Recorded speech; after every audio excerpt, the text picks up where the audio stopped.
तो आज पढ़ेंगे हम नेक्स्ट जो बिंदु आएगा सवर्ण अवज्ञा आंदोलन हमने पढ़ लिया था, असहयोग आंदोलन हमने पढ़ लिया था। आज पढ़ेंगे सवर्ण अवज्ञा आंदोलन की सीमाएं। सवर्ण अवज्ञा जो आंदोलन है वो हमें पता है कि जो कांग्रेस है, महात्मा गांधी है, उन्होंने चलाया। लेकिन जो कांग्रेस है उस समय दलितों पर, यानी जो अछूत कहे जाने वाले लोग थे, उन पर ज़्यादा ध्यान नहीं दे रही थी। वो उस समय जो रूढ़िवादी स्वर्ण लोग थे, अपर कास्ट के जो लोग थे, उनके प्रभाव में कांग्रेस पार्टी ज़्यादा थी। महात्मा गांधी ने ऐलान किया कि जो अस्पृश्यता है, छुआछूत है, उसको ख़त्म किए बिना 100 साल तक भी हमें स्वराज नहीं मिल सकता है। उन्होंने जो अछूत लोग थे उनके लिए हरिजन शब्द काम में लिया, उनको ईश्वर की संतान बताया गांधी जी ने।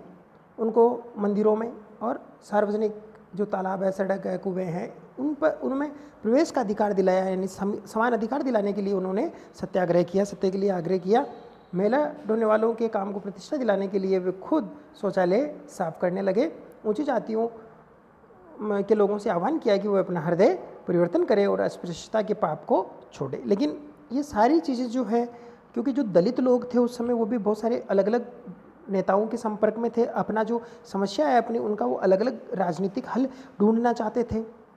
वो अलग अलग ग्रुप में बटे हुए थे और वो उनकी अलग अलग मांगें थी।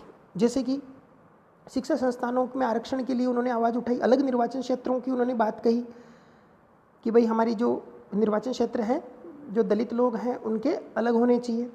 ये सारी चीज़ें उनमें चलती रही और 1930 ईस्वी में जो भीमराव अम्बेडकर है, उन्होंने दलित वर्ग एसोसिएशन, दलितों के लिए एक संगठन बनाया और दलितों के लिए अलग निर्वाचन क्षेत्र के सवाल पर दूसरे गोलमेज सम्मेलन में महात्मा गांधी के साथ उनका काफ़ी विवाद भी हुआ, क्योंकि वो निर्वाचन क्षेत्र जो दलित वर्ग हैं उनके लिए अलग चाहते थे।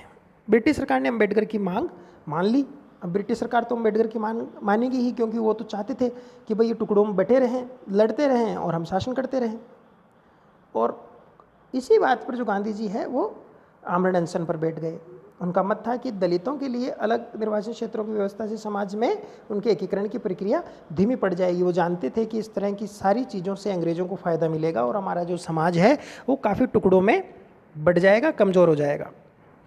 लेकिन बाद में गांधी जी और अम्बेडकर के बीच में एक समझौता हो गया सितंबर 1932 में, जो पूना पैक्ट के नाम से जाना जाता है। प्रश्न आ जाता है पूना पैक्ट किसके बीच हुआ था? अम्बेडकर और गांधी जी के बीच हुआ था सितंबर 1932 में। गांधी इरविन समझौता हम पहले पढ़ चुके हैं, जो कि मार्च में हुआ था, 5 मार्च 1931 में, आप याद रखेंगे।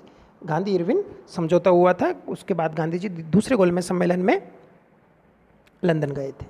तो ये सारी चीज़ें यहाँ चलती रही।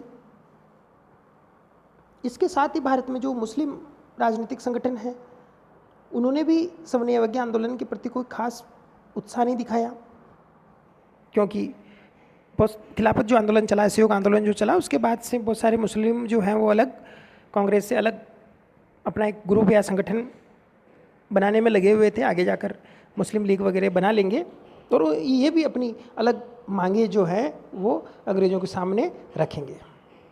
और आगे जाकर फिर हिंदू जो मुस्लिम हैं उनके बीच संबंध खराब होते चले जाएंगे। उग्र जुलूस, धार्मिक जुलूस आदि बहुत सारी चीज़ें होती रहेगी। और कांग्रेस और मुस्लिम लीग जो है एक होने का उन्होंने बहुत सारे प्रयास किए। बहुत सारे नेताओं ने कहा कि भाई आप अलग मत होइए, एक रहिए। लेकिन जो चीज़ें हैं कि वो अलग निर्वाचन क्षेत्र चाह रहे थे और ये सारी जो चीज़ें उनको एक नहीं होने दिया। और मोहम्मद अली जो जिन्ना है, उनकी थोड़ी सी सोच और ये सारी वजह से मोहम्मद अली जिन्ना का कहना था कि अगर मुसलमानों को केंद्रीय सभा में आरक्षित सीटें दी जाए तो मुस्लिम बहुल प्रांतों, यानी उस समय बंगाल और पंजाब में मुसलमानों को आबादी के अनुपात में प्रतिनिधित्व दिया जाए और वे मुसलमानों के लिए प्रथम निर्वाचन की मांग छोड़ने के लिए तैयार हो जाएंगे।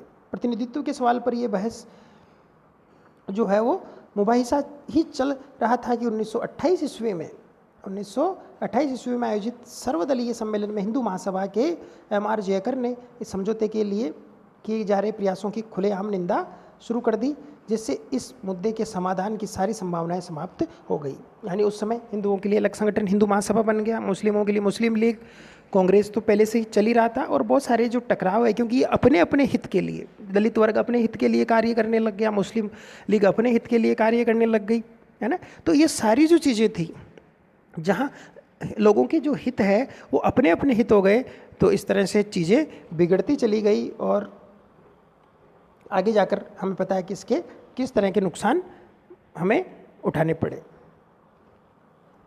तो इस तरह से ये चीज़ें चलती रही। तो बच्चों आपको ये बिंदु समझ में आ गया होगा। नेक्स्ट जो बिंदु आएगा वो आएगा अपने पास में सामूहिक अपनेपन का भाव। यानी जो चीज़ें अंग्रेज़ों ने लोगों को टुकड़ों में बांटा, तो उनको एक करने के लिए बहुत सारे राष्ट्रीय जो एकता को बांधने के लिए राष्ट्रीयता की जो भावनाएं हैं लोगों में जागृत की गई। जो चित्र बनाए गए, चित्रों के माध्यम से, गीतों के माध्यम से, राष्ट्रध्वज, राष्ट्रगान, इनके माध्यम से लोगों को एक करने का जो प्रयास किया गया, वो सारी चीज़ें अब हम राष्ट्रवाद की भावनाएं जो हैं, देश के लिए मर मिटने की जो भावनाएं हैं, वो सारी चीज़ें राष्ट्रवाद वाली भावनाएं थी, वो हम इस बिंदु में पढ़ेंगे।